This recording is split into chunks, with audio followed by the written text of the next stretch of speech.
అందరికీ నమస్తే అండి. ఈరోజు ఎక్కడా లేని కామెడీ అంతా కూడా మా సాక్షిలో కనబడుతూ ఉంటుందండి. మనకి తమిళనాడు ఎన్నికల ఫలితాలు మనం చూసాం కదా. విజయ్ గారు గెలిచారు.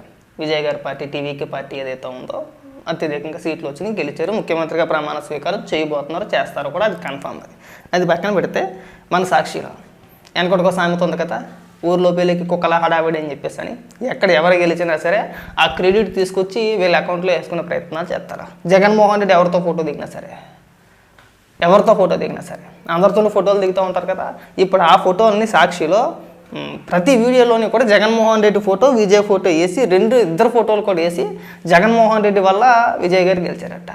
జగన్మోహన్ రెడ్డి ట్రెండ్ అనట విజయ్ గారు ఫాలో అయ్యారట. వీళ్ళ భయం చూడండి, జగన్ ట్రెండ్ను ఫాలో అయిన టీవీకే విజయ్.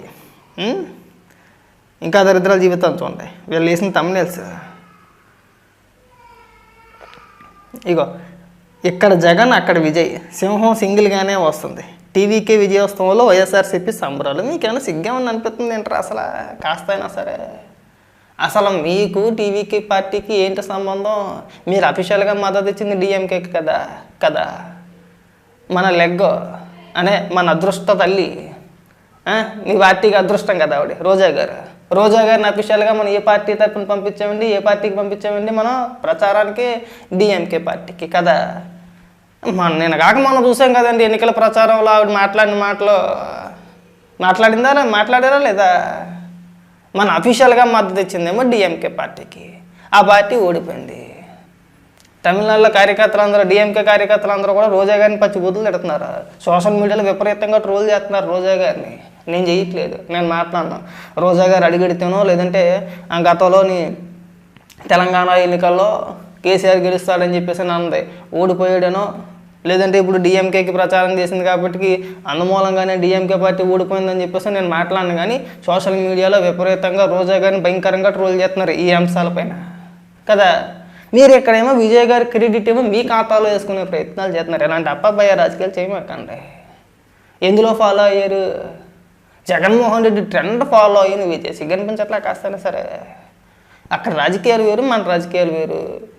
మా నాన్న ఏం చేసాడు 2019లో ముఖ్యమంత్రికి గెలవడానికి బోల్డ్ డ్రామాలు ఆడాడు. 1, 2 కాదు, 1, 2 సింహం సింగిల్గా వచ్చింది. తొక్కల మాటలు డైలాగులు కొట్టమాకండి. ఇక్కడ జగన్మోహన్ రెడ్డి ఎంత సింగిల్గా వచ్చాడో అందరికీ తెలిసిందే. సింగిల్గా కాదు, సింపతితో గెలిచాడు. 2019 ఎన్నికల్లో జగన్మోహన్ రెడ్డి సింపతితో గెలిచాడు. ఒక ఛాన్సు, 2 విజయమ్మ గారు, షర్మిల గారు రోడ్డెక్కి నా కొడుకుకి ఒక్క అవకాశం ఇవ్వండి అని చెప్పేసి విజయమ్మ గారు బతిమలాడడం, మా అన్నకు ఒక్క అవకాశం ఇవ్వండి అని చెప్పేసి షర్మిల గారు బ్రతిమలాడడం, అలాగే భారతిరెడ్డి గారు, దానికి తోడు పింక్ డైమండ్, దానికి తోడు అమరావతిలో లక్షల కోట్ల రూపాయలు అవినీతి చేశారని చెప్పేసి 6,17,000 రూపాయల పుస్తకం 7 జీవోలతో సహా నా దగ్గర ఉన్నాయని చెప్పేసి అది కావచ్చు. అతిపెద్ద అంశం, ముఖ్యమైన అంశం, అన్నపైన కోడికత్తి దాడి, తనపైన తానే దాడి చేయించుకొని దాన్ని చంపేయబోయారని చెప్పేసి ఒక డ్రామా ఆడాడు. అదొక సానుభూతి. ఆ తర్వాత దురదృష్టం, రాష్ట్ర ప్రజలు చేసుకున్న కర్మ, వివేకానంద రెడ్డి గారిని నాళ్ళే వేసుకొని చంద్రబాబు నాయుడు గారి చేతిలో కత్తెట్టి నారాసుర రక్త చరిత్ర, ఇలాంటి అంశాలన్నీ కలిసి ఆ సింపతితో 2019లో జగన్మోహన్ రెడ్డి గెలిచాడు.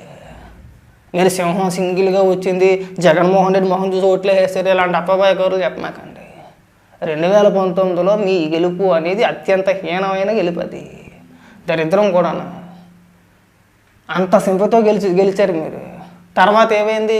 పోనీ మీరు అధికారంలోకి వచ్చిన తర్వాత మీరు చేసిన ప్రచారాల్లో ఏ ఒక్కటైనా నిరూపించగలిగారంటే? పింక్ డైమండ్ పోయింది, 6,17,000 కోట్ల రూపాయల పుస్తకం పక్కకు పోయింది, కోడికత్తి, ప్రధానంగా కోడికత్తి గురించి ఎన్ఐఏ కోర్టుకి రమ్మని పిలిస్తే అధికారంలో ఉన్న 5 సంవత్సరాలు కూడా కోర్టుకి వెళ్ళలేదు. అది పెద్ద డ్రామా అని చెప్పేసి తేల్చేశారు. అది తేలిపోయింది, అది పక్కకు పోయింది. వివేకానంద రెడ్డి గారి కేసు అయితే ఏం చెప్పుకోవాలి, మనకు చెప్పుకోవాల్సి ఉంటుంది. ఇంకా సొంత తమ్ముడు, సొంత బాబాయే మెయిన్ ముద్దాయిలు అందులో కదా. మరి ఎందుకు ఓడిపోయారు మీరు 2024 ఎన్నికల్లోని? మీరు సింహాలు కదండి. దయచేసి పక్కనోడు గెలుపుని, ఆ క్రెడిట్ని మీ అకౌంట్లో వేసుకునే ప్రయత్నాలు చేయమాకండి. మన అఫీషియల్గా ఏ పార్టీకి మద్దతు ఇచ్చామో, ఎవరికి ప్రచారం చేసామో, ఎవరికి ప్రచారం అందరం చూసాం మనం. ఇక్కడ మీరేం సంకల్పం చేసుకోవాల్సిన లేదు. ప్రజలు నవ్వుకుంటున్నారు, జనాలు నవ్వుతున్నారని ఇంగిత జ్ఞానం కూడా మనకేమీ లేదు. ఇంకా ఇక ప్రతి వీడియోలోని, ప్రతి తమ్నెల్లోని ఇదిగో విజయ్కి జగన్ అభినందనలు. అసలు ఇక్కడ మీ అత్త ఎవరు ఏందని అడుగుతున్నా, మీ అత్త ఏందని అడుగుతున్నా. ఇక్కడ తమిళనాడులో ఆయన గెలిచాడు, హ్యాపీ, సంతోషం, మాకు హ్యాపీగానే ఉంది. గెలవడం అనేది పార్టీ పెట్టారు, పార్టీ పెట్టిన తక్కువ కాలంలోనే కూడా అధికారంలోకి వచ్చారని సంతోషం. ఇక మీ హడావడి ఏంటని అడుగుతున్నాం మేము. ఇక్కడ మీకేం సంబంధం అని అడుగుతున్నాం. లేదు కదా, రోజా గారిని రావాలి, రోజా గారే బయటకు సమాధానం చెప్పాలి అన్నిటికీ కూడా. ఒకసారి సోషల్ మీడియాలో చూడండి రోజా గారు. మీరు అనవసరంగా ఇంకెప్పుడు కూడా ఇలాగా వేరే పార్టీలకి మద్దతుగానో, లేదంటే ఎన్నికల ప్రచారంలోనో, లేదంటే వాళ్ళు గెలుస్తారు వీళ్ళు గెలుస్తారు ఇలాంటి పదాలు దయచేసి మీరు మాట్లాడుకుంటూ ఉంటే బాగుంటుంది. సోషల్ మీడియాలో మిమ్మల్ని విపరీతంగా ట్రోల్ చేస్తున్నారు. ఇవాళ భయంకరంగా ట్రోల్ చేస్తున్నారు, స్క్రీన్ షాట్లు పెడుతున్నారు. ఆ తమిళ్లో ఎవరెవరైతే మిమ్మల్ని తిట్టారో ఆ స్క్రీన్ షాట్లు అన్నీ కూడా స్క్రీన్ షాట్లు తీసుకొచ్చి ఇక్కడ అప్లోడ్ చేస్తున్నారు. ఇక్కడ ఇక డిఎంకే కార్యకర్తలు ఎలా మాట్లాడుతున్నారు రోజా గారిని ఉద్దేశించి అని చెప్పేసి అని. తమిళ్లో ఉంది కాబట్టి మనకు అర్థం కాకపోవచ్చు. అక్కడ ఏమి రాసి ఉన్నా సరే మిమ్మల్ని ఉద్దేశించి అంటున్నారని చెప్పేసి మీ ఫోటో ఒకటి వేస్తున్నారు, మీ ఫోటోతో పాటు పైన మ్యాటర్ వేస్తున్నారు, ట్రోల్ చేస్తున్నారు. దయచేసి మా యొక్క రిక్వెస్ట్ ఏంటంటే మీరు ఇంకెప్పుడు కూడా ఏ పార్టీ తరపున ఏ ఎన్నికల ప్రచారానికి కూడా వెళ్ళమాకండి. ఇది మా రిక్వెస్ట్ అనుకోండి. అనవసరంగా పాపం అధికారంలో ఉన్న వాళ్ళు అధికారం కోల్పోతున్నారు. మేము గతంలో టీఆర్ఎస్ పార్టీ అలాగే జరిగింది పాపం. మీరు కేసీఆర్ గారిని పిలిచి ఇంటికి పిలిచి చేపల కూల్ చేసి అన్నబెట్టారు. అన్నబెట్టి మళ్ళీ మీరే అధికారంలోకి వస్తా అన్నారు. అదే లాస్ట్ ఇంకా మళ్ళీ ఆయన అడ్రస్ లేకుండా పోయాడు. మనం తమిళనాడు వెళ్ళారు, డిఎంకే పార్టీ తరఫున ప్రచారం చేశారు. ఏమైంది పాపం, ఇవాళ ఎన్నికల ఫలితాలు చూసాం కదా. ఇలా ఉంటాయి మీ వ్యవహారాలన్నీ కూడా. ఇంకా వైసీపీ కార్యకర్తలు వాళ్ళ అతైతే మామూలుగా ఉంటుంది. ఇంకా పవన్ కళ్యాణ్ గారిని ఉద్దేశించి రకరకాల పోస్టులు, రకరకాల వీడియోలు, రకరకాల ఇది. జగన్మోహన్ రెడ్డి లాగా విజయ్ గారు కూడా గెలిచారు. జగన్మోహన్ రెడ్డికి విజయ్ గారికి పోలిక వద్దు. మా నాన్న 2019లో ఎలా గెలిచాడో ఇంతకుముందు వీడియోలోనే ఇంతకుముందే చెప్పాను. ఇదే వీడియోలో ఇంతకుముందు స్టార్టింగ్లో చెప్పాను.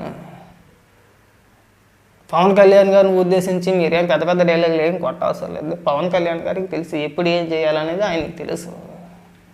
మీలా డ్రామాలు ఆడలేదు కదా, ఆడారా? లేదు. ఆయన ఉన్నది ఉన్నట్టుగానే చెప్తాడు ఎప్పుడు కూడా. మనం అత్యవారాలని చేయవసరం లేదండి. ఇక్కడ మీకే గతి లేదు, మీకే 11 వచ్చినాయి. ఇంక మళ్ళీ మీరు పక్కన వాళ్ళు ఎక్కిరించడం ఒకటి అదొకటి. మరి ఇదే అత్యవారాలు అంటే కదా. ఈ అత్యవారాలు తగ్గించుకుంటేనే మంచిది. మనకు వచ్చినాయి ఏంటండి 11. మనం మాట్లాడే మాటలకి మనకు వచ్చిన సీట్లకి ఏమైనా సంబంధం ఉందా అండి? పైగా పక్కన వాళ్ళని క్రెడిట్ దొబ్బేసే ప్రయత్నాలు. కాకపోతే జగన్ ట్రెండ్ ఫాలో అయిన విజయ్ అలా అయితే ఏ 11 రావాలి అంటేనా? వద్దు, ఈ యథావాద కామెడీ చేయమాకండి. జగన్మోహన్ రెడ్డి నవ్వుల పాలు చేయమాకండి. ట్రోల్ చేస్తున్నారుగా, విపరీతంగా ట్రోల్ చేస్తున్నారు. మీ వల్లే ట్రోల్ చేస్తున్నారు. సో ఆయన గెలుపుని మీ అకౌంట్లో వేసుకునే ప్రయత్నాలు చేయమాకండి. ఇది తగ్గించుకుంటే బాగుంటుంది.